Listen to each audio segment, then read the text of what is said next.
Hi friends, ഇന്ന് ഷാലിമ എഴുതിയിരിക്കുന്നൊരു മെയിലേക്ക് കിടക്കാം. Madam, എൻ്റെ പേര് ഷാലിമ. യഥാർത്ഥ പേരല്ല. 23-ാമത്തെ വയസ്സിലായിരുന്നു എൻ്റെ വിവാഹം. ഗൾഫിലായിരുന്നു ഇക്കയ്ക്ക് ജോലി. കല്യാണം കഴിഞ്ഞ് 3 മാസം നാട്ടിൽ നിന്നു. അത് കഴിഞ്ഞ ശേഷം ഞാനും ഇക്കയും കൂടി ദുബൈയിലേക്ക് പോയി. അവിടെ അദ്ദേഹത്തിന് സ്വന്തമായി ഒരു വില്ലയുണ്ടായിരുന്നു. അടുത്തടുത്ത് ഇഷ്ടം പോലെ മലയാളി കുടുംബങ്ങളുണ്ട്. അതിൽ 10ഓളം കുടുംബങ്ങൾ തമ്മിൽ നല്ല അടുപ്പത്തിലാണ്. ഇടയ്ക്കിടയ്ക്ക് മീറ്റ് ചെയ്യും. ഒരു വീട്ടിൽ വന്ന് പാചകം ചെയ്ത് കഴിക്കും, അല്ലെങ്കിൽ അങ്ങോട്ടും ഇങ്ങോട്ടൊക്കെ പോകും. പല ഉത്സവാഘോഷവേളകളിലും ഒന്നിച്ചാണ് എല്ലാവരും. അങ്ങനെ 1.5 വർഷം ഞാനിവിടെ ഉണ്ടായിരുന്നു. നല്ല കുറേ സൗഹൃദങ്ങളുണ്ടായിരുന്നു. മാഡം, ഇതിൽ 3-4 പെണ്ണുങ്ങളില്ലേ, അവർ കൂടി നിന്ന് സംസാരിക്കുമ്പോഴേക്കും ഈ കൂട്ടത്തിലെ ഏറ്റവും സുന്ദരന്മാരായ ഭർത്താക്കന്മാരെ പറ്റി പല പെണ്ണുങ്ങളും കമൻറ്റ് പറയും. യോ, ആ ഇക്ക ഉണ്ടായിരുന്നെങ്കിൽ വളരെ നന്നായിരുന്നു. എൻ്റെ ഭർത്താവ് ഒരു കാശിനും കൊള്ളില്ല, പുള്ളിയെ കണ്ടു കഴിയുമ്പോഴേക്കും എൻ്റെ മനസ്സ് തുടിക്കുക എന്നൊക്കെ പറയും. അപ്പം മറ്റുള്ളവർ കളിയാക്കും. എടി, എങ്കിൽ നീ അങ്ങനെ രഹസ്യമായിട്ടങ്ങ് സ്നേഹിച്ചോന്നു? ഓ വേണ്ട, ഇക്ക അറിഞ്ഞു കഴിഞ്ഞാൽ എൻ്റെ കുടുംബം തകർന്നു പോകും, അതുകൊണ്ട് ആ ഇക്കയോട് എനിക്കൊരു ക്രഷേ ഉള്ളൂ എന്നുള്ള രീതിയിലൊക്കെ പറയും. അങ്ങോട്ടും ഇങ്ങോട്ടും പലരും ഇത് പറഞ്ഞു കേട്ടിട്ടുണ്ട്. എൻ്റെ ഭർത്താവിനെ ഏതെങ്കിലും പെണ്ണുങ്ങൾ മോഹിക്കുന്നുണ്ടാകുമോ എന്ന് ഞാൻ പലപ്പോഴും ആലോചിച്ചിട്ടുണ്ട്. അദ്ദേഹത്തെ മോഹിക്കാൻ മാത്രം ഒന്നുമില്ല, എന്നാലും പറയാൻ പറ്റില്ല. പല പെണ്ണുങ്ങൾക്കും പല ചോയ്സാണല്ലോ. ഇടയ്ക്കിടയ്ക്ക് ഞാൻ ഇക്കയോട് ചോദിക്കും, നിങ്ങൾക്ക് വല്ല പെണ്ണുങ്ങളും എന്തെങ്കിലും മെസ്സേജുകളോ അല്ലെങ്കിൽ കൈക്രയോ കാണിക്കാറുണ്ടോ, കണ്ണുകൊണ്ട് നിങ്ങളെ വിളിക്കാറുണ്ടോ എന്ന്. അപ്പോൾ ഹസ്ബൻഡ് പറയും, ഒന്ന് പോയേ, എനിക്കതല്ല പണി, വേറെ ഇഷ്ടംപോലെ ടെൻഷൻസ് ഉണ്ട്. ബിസിനസ് നടത്തുന്നതിൽ നീ വെറുതെ ആവശ്യമില്ലാത്ത കാര്യങ്ങൾ എന്നോട് ചോദിക്കരുതെന്ന് പറയും. ഞാൻ പലപ്പോഴും അദ്ദേഹത്തെ ചെക്ക് ചെയ്തിട്ടുണ്ട്, പക്ഷേ പ്രത്യക്ഷത്തിൽ ഞാനൊന്നും കണ്ടിട്ടുമില്ല. മാഡം, അങ്ങനെ 1.5 വർഷം ഞാൻ അവിടെ നിന്നു. 1.5 വർഷമായപ്പോഴേക്കും ഞാൻ ഗർഭിണിയായി. അപ്പോൾ ഹസ്ബൻഡ് പറഞ്ഞു, ഇനി ഇവിടെ നിൽക്കണ്ട, ശരിയാകില്ല, നീ നാട്ടിലേക്ക് പോയാൽ മതി, വീട്ടുകാർ നിന്നെ നോക്കിക്കോളൂ എന്ന്. ഞാൻ മനസ്സിലാതെ മനസ്സോടാണ് അവിടെ നിന്ന് ഇങ്ങോട്ട് പോകുന്നത്. കാര്യം ഇഷ്ടംപോലെ ചേച്ചിമാരും എൻ്റെ അനിയത്തിമാരും ഒക്കെ അവിടെ ഉണ്ട്. പിന്നെ ഒത്തിരി ഇക്കാമാരും പിന്നെ കുറച്ച് ചേട്ടന്മാരും എല്ലാം ഉണ്ട്. എല്ലാവരും നല്ല സൗന്ദര്യമുള്ളവരും സ്നേഹമുള്ളവരും ഒക്കെയാണ്. അവരുടെ ഇടയിൽ നിന്ന് പോരാൻ എനിക്ക് വലിയ മടിയായിരുന്നു. വളരെ ദുഃഖത്തോടു കൂടിയാണ് ഞാൻ വിമാനം ഇറങ്ങിയത്. എനിക്ക് ആ ജീവിതം ഒത്തിരി മിസ് ചെയ്തു. കുട്ടി ഉണ്ടായി കഴിഞ്ഞപ്പോഴേക്കും എൻ്റെ ഹസ്ബൻഡിൻ്റെ സ്വഭാവം മാറി. നീ ഇനി നാട്ടിൽ നിന്നാൽ മതി, ദുബായിലേക്ക് ഇങ്ങ് വരണ്ട, കുട്ടികളെ ഇവിടെ വളർത്തുന്നതാണ് നല്ലത്. നിൻ്റെ ഉപ്പായും ഉമ്മയും ഉണ്ട്, എൻ്റെ ഉപ്പായും ഉമ്മയും ഉണ്ട്, അവരുടെ ശിക്ഷണത്തിൽ വളരട്ടെ, ദുബായിലൊന്നും വളരണ്ട എന്ന് പറഞ്ഞു. മാഡം, എൻ്റെ ഹൃദയം തകർന്നു പോയി. കാര്യം പിന്നെയും ആ രീതിയിൽ അടിച്ചു പൊളിച്ച് നല്ലൊരു ജീവിതത്തിലേക്ക് പോകാം. ആ സമയത്തേക്ക് എൻ്റെ മനസ്സൊന്ന് റിലാക്സ് ആയിരുന്നു. ഭർത്താവല്ലാതെ പല പുരുഷന്മാരെയും എനിക്ക് മനസ്സിൽ മോഹമുണ്ടായിരുന്നു.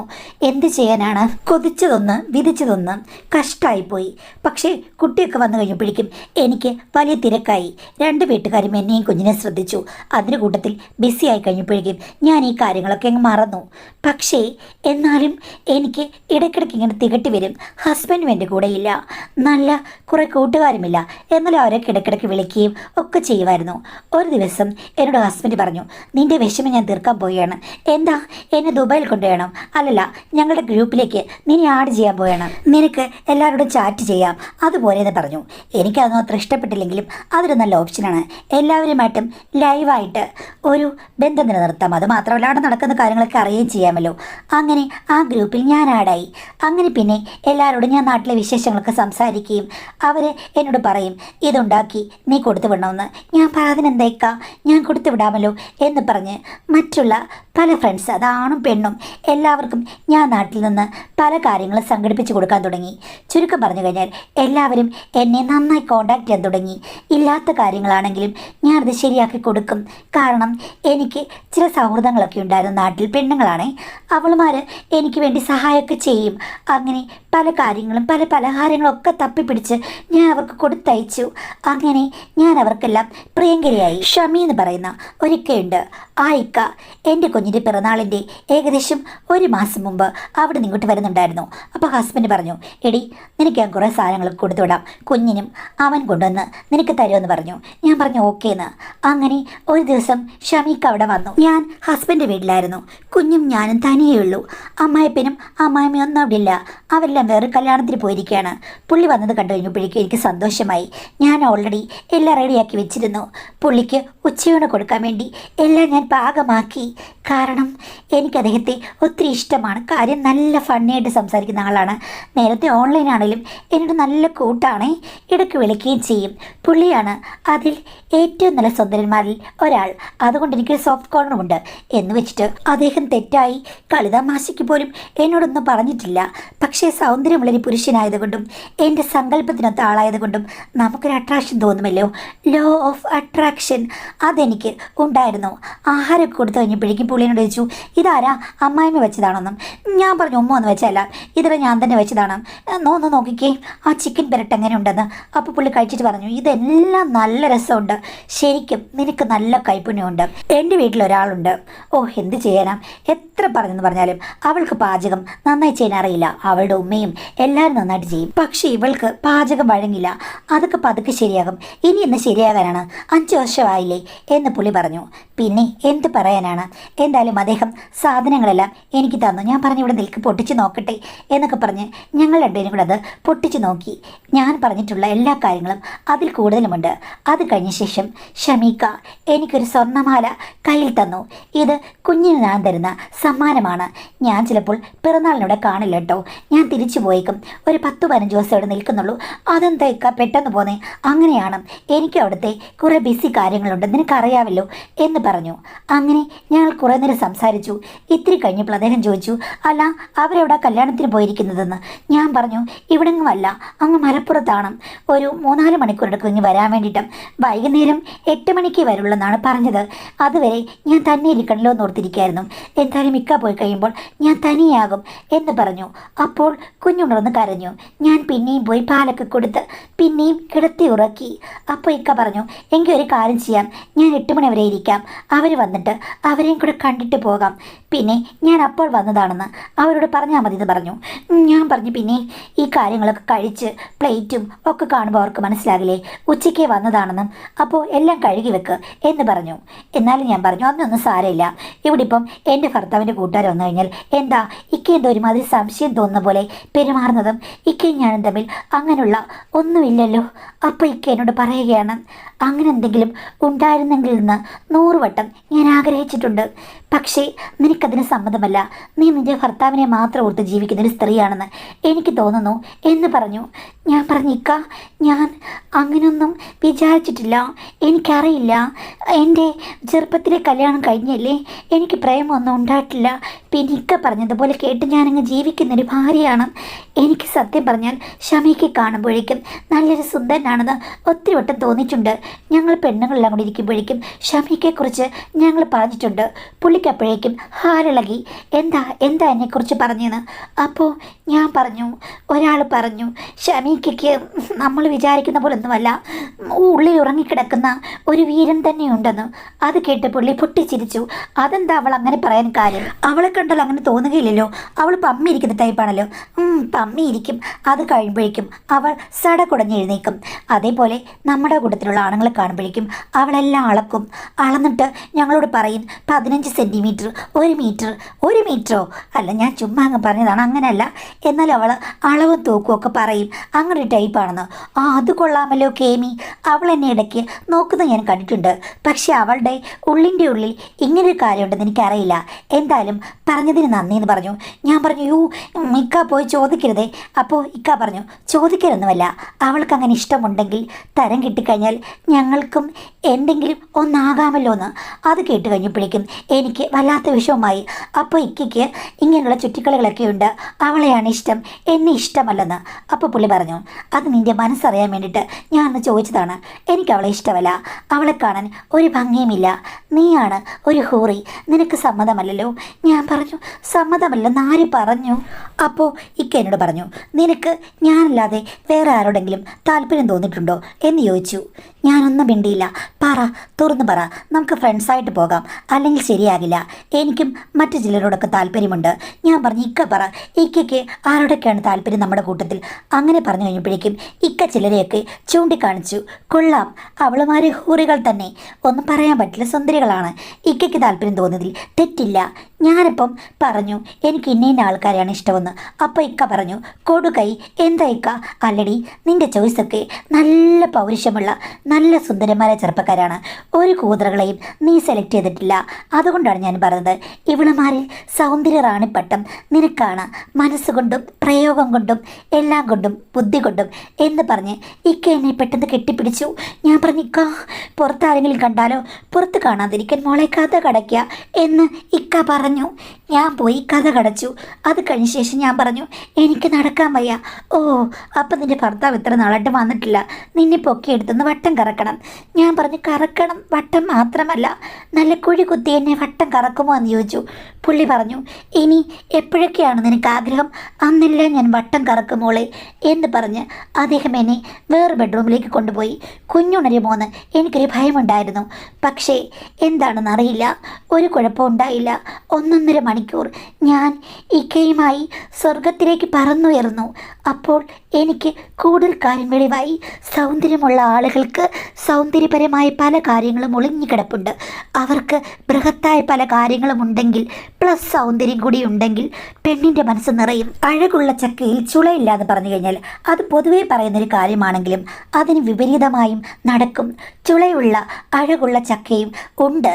അത് ലോകത്തിലൊരു സത്യമാണ്. ആ സത്യം കണ്ടെത്തി കഴിഞ്ഞപ്പോഴേക്കും ഞാനും ആഹ്ലാദവതിയായി.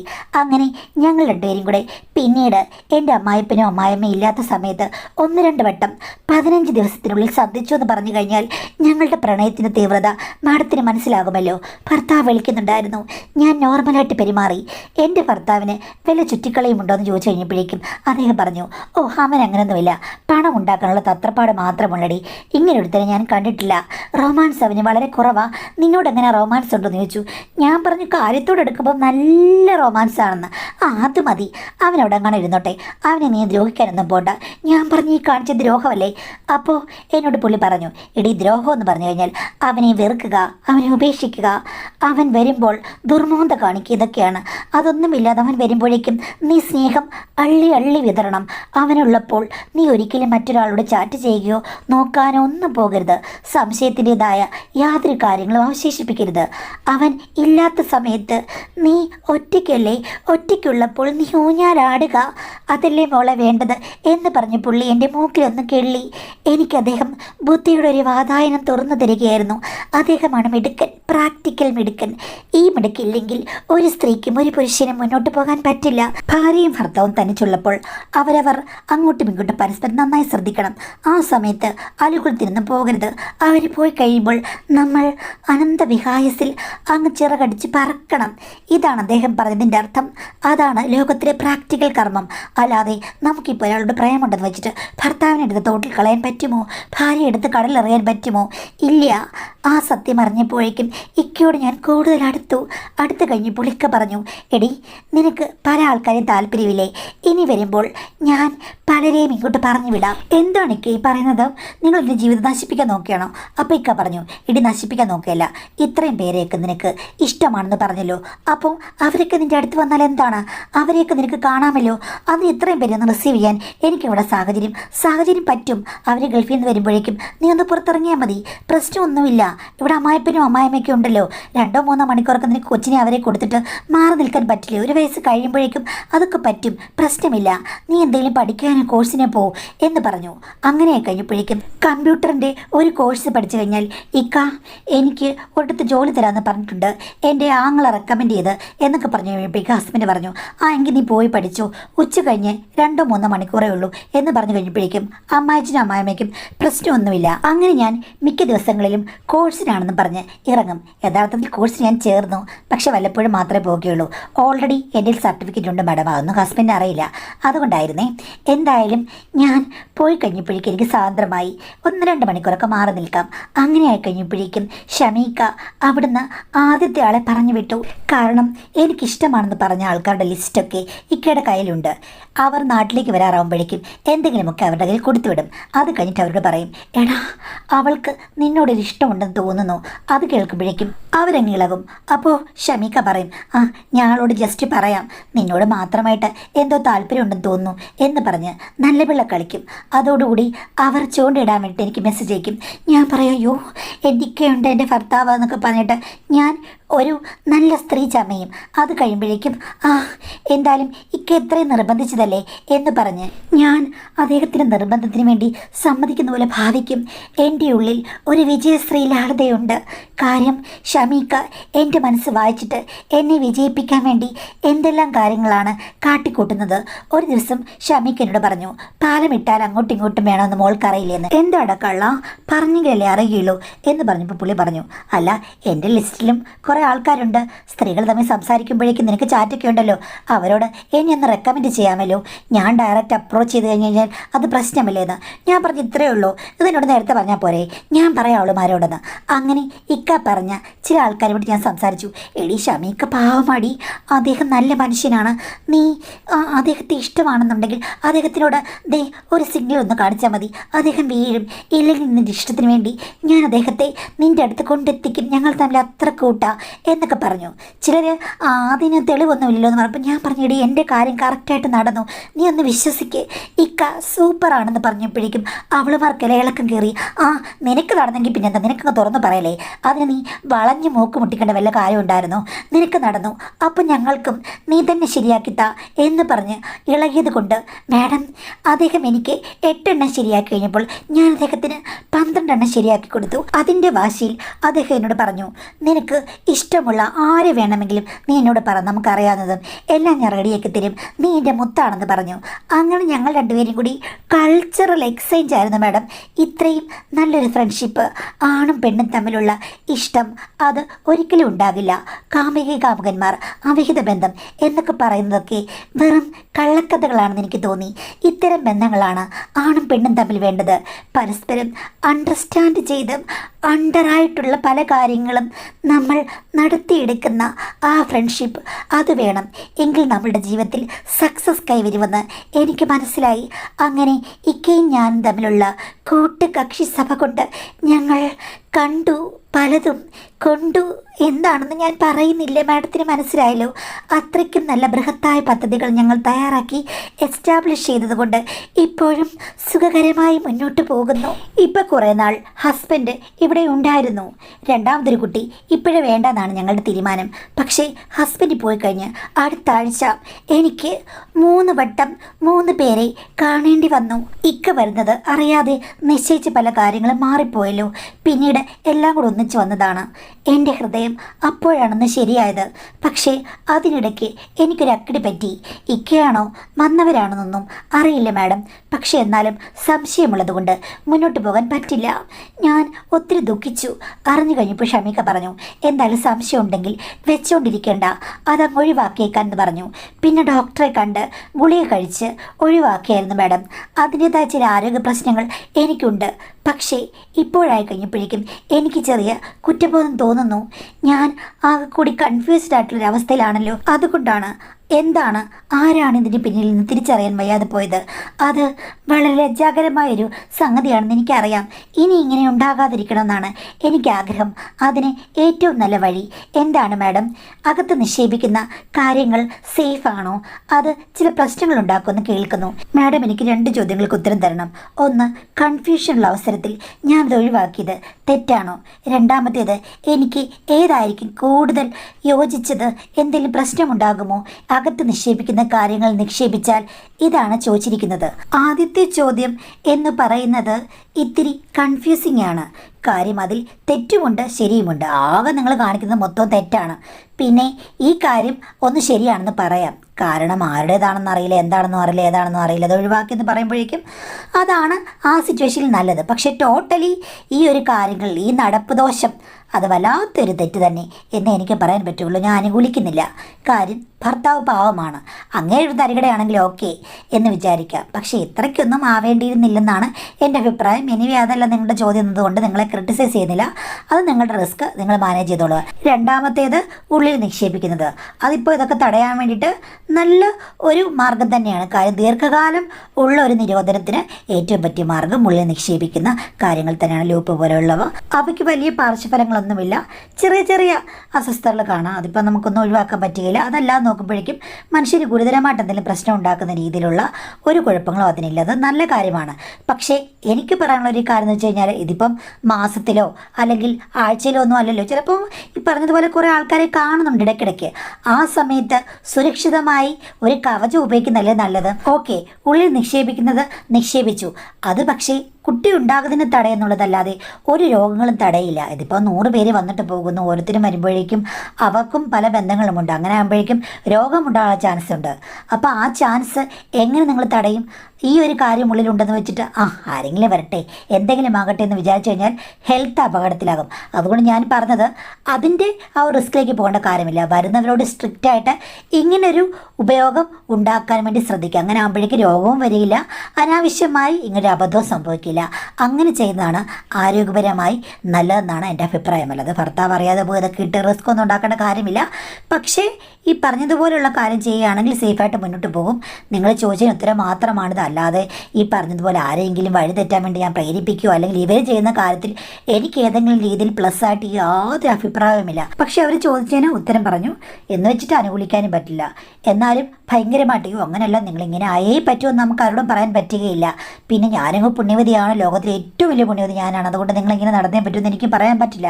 മനുഷ്യ സഹജമായിട്ടുള്ള എല്ലാ കുറവുകളും എനിക്കുമുണ്ട്. ഞാനും അങ്ങനെ മാത്രം പറഞ്ഞാൽ നിങ്ങളെന്ത് പറയും? അവൾ വായിക്കുന്നത് എന്ത്, അത് കഴിഞ്ഞ് അവൾ അവസാനമാകുമ്പോഴേക്കും ഇങ്ങനെ ശീലാവധി ചെയ്യുന്നത്. അങ്ങനെയല്ല, പ്രാക്ടിക്കലായുള്ള കാര്യങ്ങളാണ് പറഞ്ഞത്. ചില സമയത്ത് നമുക്ക് ഇത്തിരി വേറിട്ട വഴിയിൽ കൂടി നടക്കാം. പക്ഷേ സാഹചര്യങ്ങളും അതേപോലെയുള്ള കാര്യങ്ങളും നമുക്ക് അനുകൂലമാണെങ്കിൽ മാത്രം. അല്ലാതെ എല്ലാ സമയത്തും നമ്മളങ്ങ് ഭയങ്കര നല്ലവരായിട്ട് നടക്കാൻ പറ്റുമോ? അതില്ല. എങ്കിലും ഈ സ്ത്രീയുടെ കാര്യത്തിൽ എനിക്ക് അനുകൂലിക്കാൻ പറ്റാത്ത കാര്യങ്ങളുമുണ്ട്. അവർക്ക് ചോദ്യങ്ങൾക്ക് എൻ്റേതായുള്ള ഉത്തരങ്ങളുണ്ട്, അത്രേ ഉള്ളൂ.